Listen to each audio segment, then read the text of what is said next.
Every week, the Payne family cuts straight to the real financial story. The one question, Bob, everyone's asking is, are we in an artificial intelligence bubble? You've been through boom and bust. What do you think? No hype, no myths. Just what actually matters to your money. Does feel very similar to what we experienced in the 90s. Where are we, though? Are we in 1995, 1997, 1999? Listen to the Pain Points of Wealth on the Red Apple Podcast Network. Excuse me! Taxi!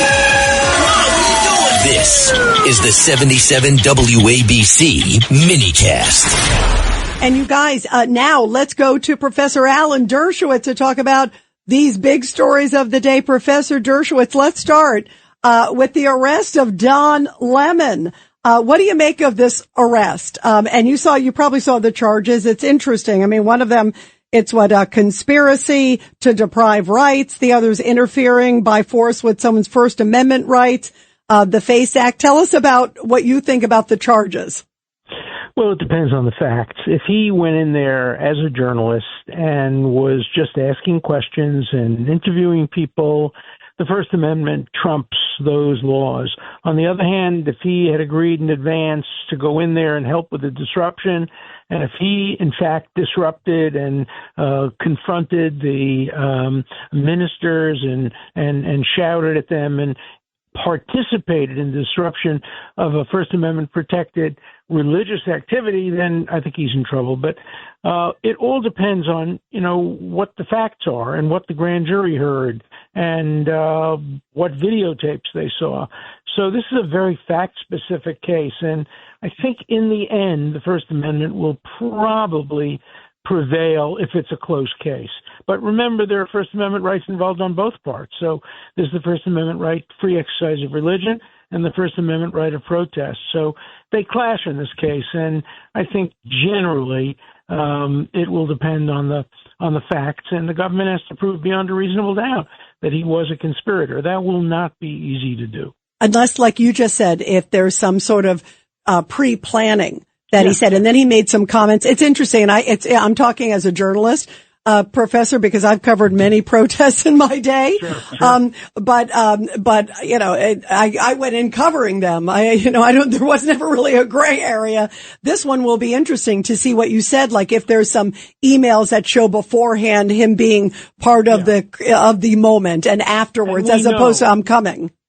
Yeah, we know that journalists pretend to be journalists. In Gaza, for example, many Hamas members had a microphone in one hand and a gun in the other hand, and they were wearing a jacket that said journalists, but they were participating in the killing of Israeli soldiers. And so we know that there are journalists who are really terrorists. But the First Amendment doesn't only apply to great journalists like you and Walter Cronkite.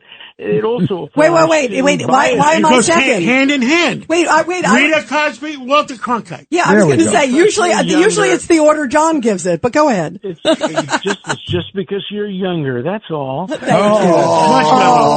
you. Good recovery. Did I tell you guys how much I love Professor Dershowitz? Did I tell you guys that? But I really, do think it will depend on whether there is other evidence and whether the grand jury heard that other evidence. Remember also that the magistrate refused to issue arrest warrants based on what he heard. So this is going to be a close case. And, of course, even if he's not prosecuted effectively, there are many others who will be prosecuted, people who are heads of the disruption. There was a woman who was on television saying, I'm a lawyer and I'm an activist and I'm this and I'm that. Well, you're also a disruptor of a religious experience. You can't do that, whether it's a synagogue, as they did in New York, Park East, where they were trying to disrupt people from coming into the synagogue by Hamas, or whether it's people who are doing this. Remember when Martin Luther King did disrupt church services, he went to jail.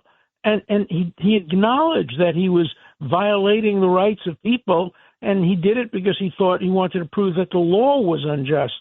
So if you're a civil disobedient, you have to take the consequences. And the question is, was Don Lemon somebody who was willing to engage in civil disobedience, or was he merely reporting? And the burden is on the government to prove. And is he really reporting to just a podcast?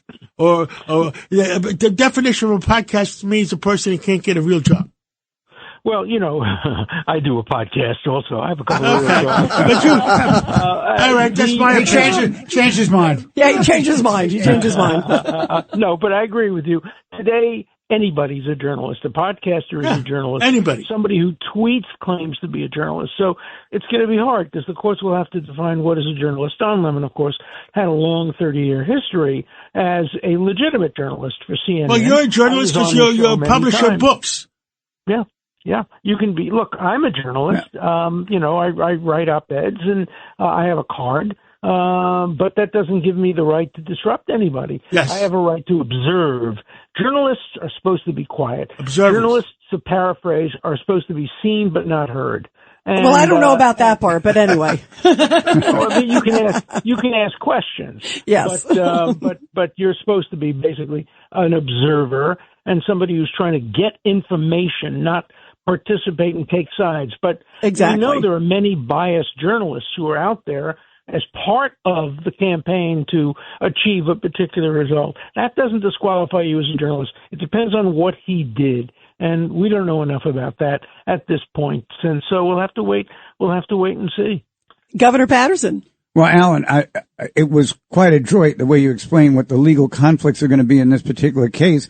But my understanding was that he came into the church to deliberately be disruptive. That's and right. that at some points when they first didn't even report it, he was calling people to get them to come back and see him continue to impinge upon the rights of the people, particularly the religious rights of the people who were in the church. And one other thing, like you said about Dr. King, that's what's wrong with this whole generation.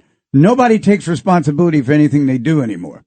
No, I agree with you. Look, let's assume the following hypothetical. The people who are organizing, the bad guys, the ones who clearly violated the rights of the religious people, they call Don Lemon and they say, hey, Don, we're going in to disrupt. We're going in to violate their First Amendment rights. We're going in to do all kind of terrible things. And we want you to go and report it so that everybody in the media sees what we're doing. That's the question.